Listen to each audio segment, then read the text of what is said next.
So can you actually believe that in this video I'm going to help you to get started on your fitness journey and stay motivated on your fitness journey? Big promise. If you think I can deliver it, hit the subscribe button, and if you don't think I can deliver it, hit the subscribe button. Let's get into it. Absolutely pointless transition. I have not moved anywhere. So, Thomas George, how are you going to help me to do this? Well, the simple answer is by setting goals. Now don't click off the video because I know that sounds boring, but I can assure you if you do it properly, it actually can be quite fun and quite enjoyable, and it will definitely motivate you to get started and stick to it. So how do you get started with setting your goals? So the first thing that you need to do is you need to find out what your long-term goal is. And when you're setting a long-term goal, don't think that it has to be realistic. If you want to go and hit a world record on a bench press, or if you want to have 25-inch arms, dream and go for it. Set it as your long-term goal. Don't set the time period just yet, because the time period, if you're not benching anything and you want to go for the world record, you're probably going to be there a while. But that's okay, because if you've got that dream and you have that burning desire to reach it, then put it down. Get started with that. Now, if you're just picking out something stupid, then probably not going to stick to it and it's not going to motivate you. But if you've got that one thing that you think, I'd love to do that, that'd be brilliant, then put it down, and that's your starting point. But don't worry about the time frame just yet, because we'll get to that. But just to start with, think of what your end goal would be. What would be that point you reach where you go, I've done it, I'm happy, I've done what I wanted to do, and there's no regrets. So first of all, set your long-term goal, no matter how outrageous it might be. Oh my god, it's absolutely freezing. Anyway, into the car, heading out. Gonna go and get myself a nice coffee. Where were we? Ah, yes.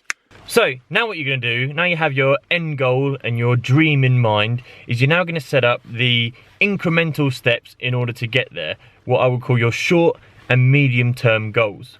So, for example, if your end goal, your dream is to be benching 100 kilograms, but currently you're benching 60 kilograms, what you can do is you can set up little short-term goals of say 2.5 kilograms as an example each week, something that is realistic and achievable.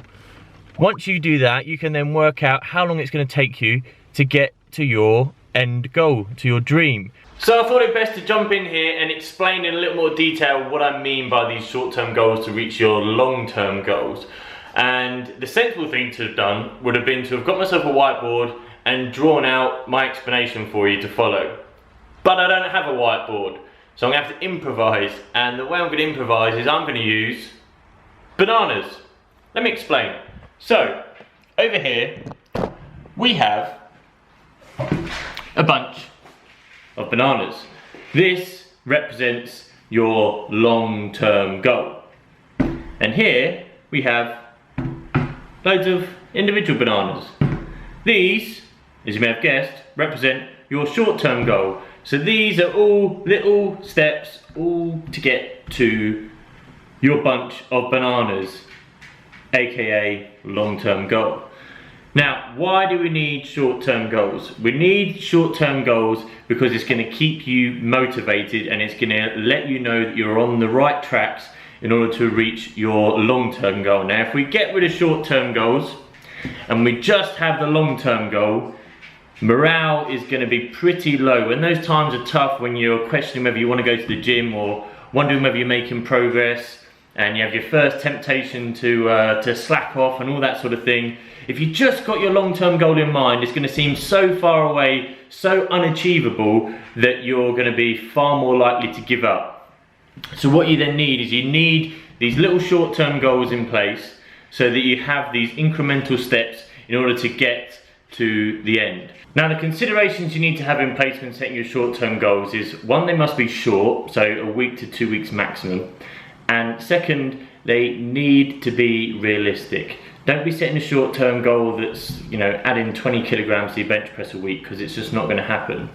Know yourself, be realistic when you're setting these short-term goals, because you're only going to be kidding yourself when it comes to trying to achieve one and you're miles away, and that's just going to do nobody any good. So make sure that they are completely achievable, and that's going to help when you're motivated, because you're going to be like, yes, done that one, yes, done that one, yes, done that one. And before you know it, you'll be here and you'll be over the moon, and you'll be laughing and looking back at these short-term goals and thinking, why did I ever even worry?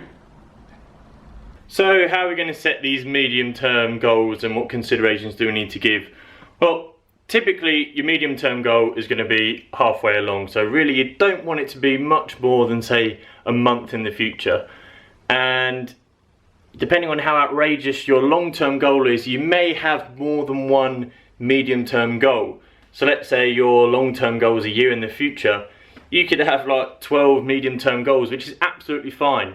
But you're still going to want to have those small short-term goals in place, because you need those little wins and that positivity all the time. If you look at survival programs, not quite the same as this, but they're always talking about keeping that positive frame of mind and taking what you can get.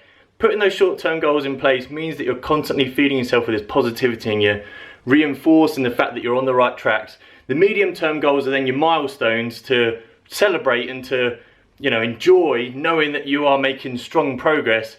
And then your end goal, your long-term goal, is your glory. That's the present at the end, the reward and what you've been fighting for. So anyway, I had to add this in, so I'll leave you back with the bananas. So let's put this into context and give you an idea of what my goal plan looks like at the moment. So my starting point at this end is I was at 88.5 kilograms and I wanted to lose body fat. My long-term goal was that I wanted to be down to 85 kilograms leaner. So what I did was I had my long-term goal in mind, and I said, right, what is realistic short-term goals for me to achieve? So I thought 0.5 kilograms a week, to lose 0.5 kilograms a week would be realistic. So therefore my individual short-term goals were going to be 0.5 kilograms a week. Now that then means it's going to take me 7 weeks to go from 88.5 kilograms down to my desired 85 kilograms. Simple enough, right? Therefore that means my medium-term goal would be after roughly 3 weeks, I needed to have lost 1.75 kilograms. So simple. I have my individual week goals, short-term goals, little wins. I then have a nice big win in the middle of it all, where I should have lost 1.75 kilograms. And then I have my desired goal of being super lean, sexy, shredded, and where I want to be, of 85 kilograms after 7 weeks. So that gives you an idea of how you have your long-term goal, you set your short-term goals, which gives you your time period to achieve your long-term goal, with your milestone and motivation of the medium-term goal slap bang in the middle. Hope that all makes sense. So the last 2 points I wanted to mention before I end this video, first of all, is to make sure that you are comparing yourself to yourself.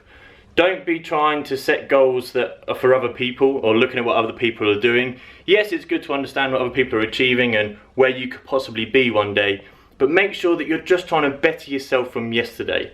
If you're setting goals that aren't necessarily for you and not appropriate for you, then you're not going to reach them, you're going to be demotivated, and you're going to make no progress. So just make sure that you're comparing yourself to yourself and just trying to better you from yesterday. And the final thing I want to say is, don't be afraid to reassess. Life is forever changing. God, this is going to sound really spiritual. But anyway, your life is going to constantly change. You might get a different job, you might move house, you might start a new relationship, you might end a relationship.